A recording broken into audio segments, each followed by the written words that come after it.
در دل جنگل‌ها و باغ‌ها بلبل قرمز به دنبال زیبایی می‌گردد.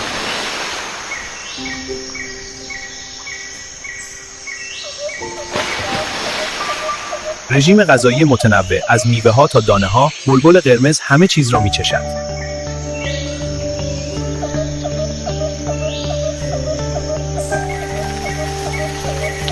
حتی در شهرها، بلبل قرمز به زی در کنار انسان‌ها ادامه می‌دهد.